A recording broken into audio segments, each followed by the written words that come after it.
ED can not like a crook, मतलब ED बदमाश की तरह काम नहीं कर सकता।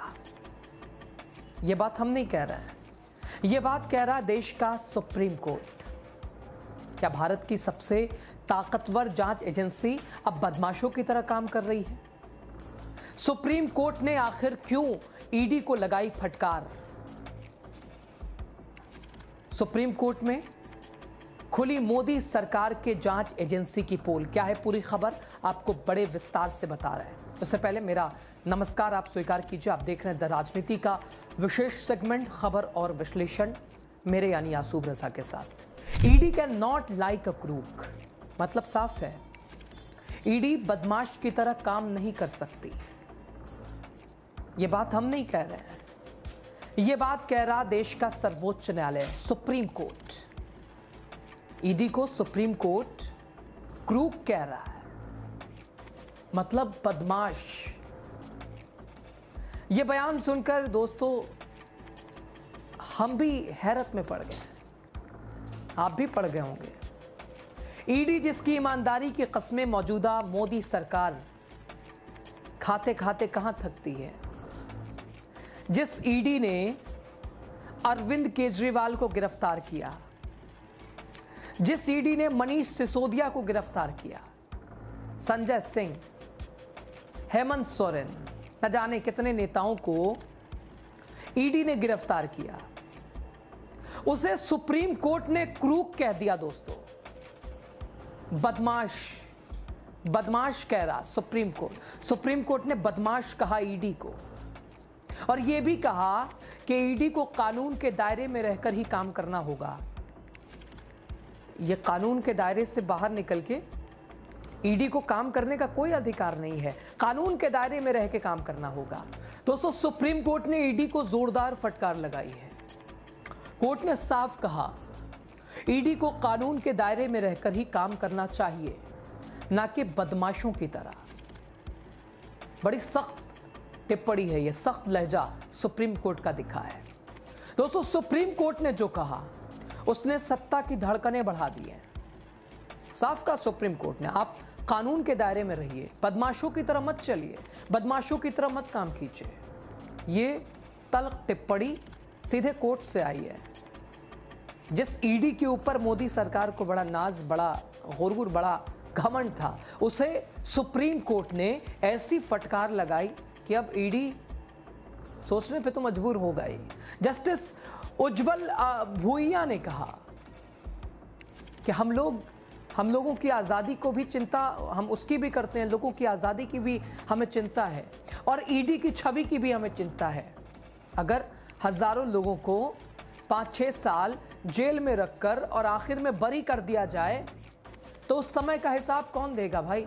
ये 5 से 6 साल कौन हिसाब देगा? और ये मामला दोस्तों विजय मदन लाल चौधरी मामले में 2022 के फैसले के खिलाफ पुनर्विचार याचिकाओं पर सुनवाई के दौरान सामने आया है। कोर्ट ने ईडी से जांच में सुधार करने और निर्दोष लोगों को गलत तरीके से सजा ना मिले, यह सुनिश्चित करने को कहा है। सख्त लहजे में बिल्कुल फटकार लगाई है। दोस्तों चीफ जस्टिस ऑफ इंडिया की अध्यक्षता वाली एक अन्य बेंच ने भी ईडी मामले में सजा दर पर सवाल उठाया है। सुनवाई के दौरान additional solicitor general SV Raju ने कहा कि आरोपी को ईसीआईआर की कॉपी देना जरूरी नहीं है। ईसीआईआर एक तरह की एफआईआर होती है जो ईडी दर्ज करती है, और एएसजी राजू ने यह भी कहा कि जांचकर्ता मुश्किलों का सामना करते हैं, और ऐसा इसलिए क्योंकि मुख्य आरोपी कैमन आइलैंड जैसे स्थानों पर भाग जाते हैं। इसमें जांच में रुकावट आती है। और एएसजी ने कहा कि आरोपियों के पास तो बहुत पैसा और साधन होता है, लेकिन जांच करने वाले अधिकारियों के पास, जांच एजेंसी के पास वो साधन नहीं होते हैं। अब इस पर जस्टिस भुइया ने एएसजी का जवाब दिया और कहा कि आप एक बदमाश की तरह नहीं काम कर सकते हैं, एक क्रूक की तरह नहीं काम कर सकते हैं। आपको कानून का दायरा पता होना चाहिए, कानून के दायरे में रहकर ही आपको काम करना होगा। यह सुप्रीम कोर्ट की टिप्पणी है, वो भी ईडी को लेकर। जस्टिस भुइया ने आगे कहा कि मैं एक अदालत की कार्यवाही में हमने देखा है आपने लगभग 5000 ECIR दर्ज किए हैं और सजा 10% से भी कम है। 5000 ECIR दर्ज किया गया है और सजा 10% से भी कम। इसलिए हम जोर देते हैं, अपनी जांच में सुधार कीजिए, गवाहों को सुरक्षित रखिए। हम लोगों की आज़ादी के बारे में भी बात कर रहे हैं और ईडी की छवि की भी हमें चिंता है। 5-6 साल की न्यायिक हिरासत के अंत में अगर लोग बरी हो जाते हैं तो इसके लिए कौन भुगतान करेगा इसका? दोस्तों, कोर्ट ने साफ कहा कि ईडी का ट्रैक रिकॉर्ड बहुत खराब है। एनफोर्समेंट डायरेक्टोरेट का ट्रैक रिकॉर्ड बहुत ही खराब है। अगर 100 केसेस हैं, 100 केसेस अगर ईडी दर्ज करती है तो 100 लोगों की गिरफ्तारी ईडी करती है।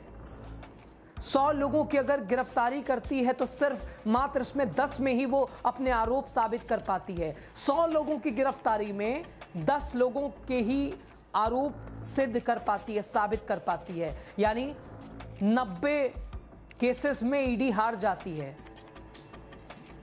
ईडी का सक्सेस रेशियो दोस्तों सिर्फ 10% है। 100 केसेस में 90 केसेस में ईडी हार जाती है, 10 में वो अपने आरोप को साबित कर पाती है।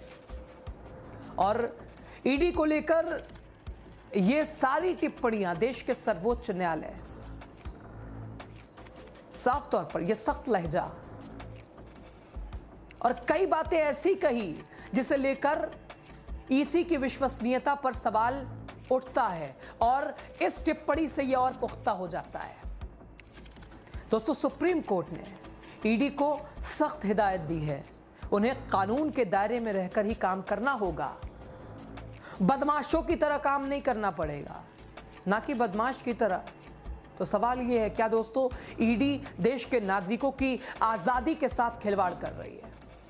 क्या एजेंसी की ताकत न्याय के रास्ते से भटक रही है? बार बार यह आरोप लगता ही रहा है राजनीति से किसी के ऊपर, चाहे अरविंद केजरीवाल की गिरफ्तारी आम आदमी पार्टी बार बार कहती रही है, संजय सिंह, मनीष सिसोदिया, उधर हेमंत सोरेन, और भी लगातार चेतावनी।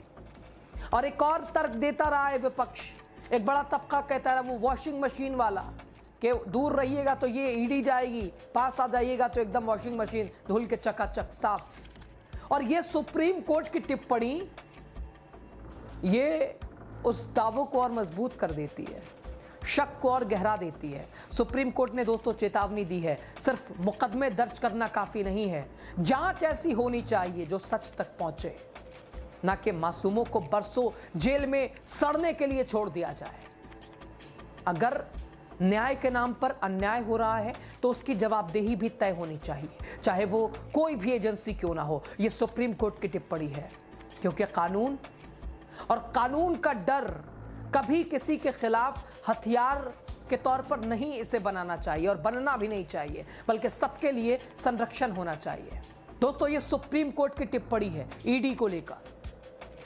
ये सख्त लहजा है, ये तल्ख लहजा है, ये सख्त टिप्पणी है कि बदमाशों की तरह काम मत कीजिए, क्रूक की तरह काम मत कीजिए। और लगातार मोदी सरकार, मौजूदा सरकार ईडी लगातार चर्चाओं के घेरे में है। और फिलहाल ये सख्त टिप्पणी क्या बताती है? खबर पे आपकी राय क्या, ज़रूर हमारे साथ साझा कीजिएगा कमेंट के ज़रिए। क्योंकि आपसे लोकतंत्र है, आप हैं तो सरकार है, सरकार भी आप ही से है, लोकतंत्र भी आप ही से है। सुप्रीम कोर्ट की टिप्पणी ईडी को लेकर सख्त टिप्पणी, बदमाशों की तरह काम ना कीजिए, कानून के दायरे में रहिए। आप इस पर क्या सोचते हैं? राय ज़रूर हमारे साथ साझा कीजिएगा। बहुत शुक्रिया आप सभी का लास्ट तक वीडियो देखने के लिए।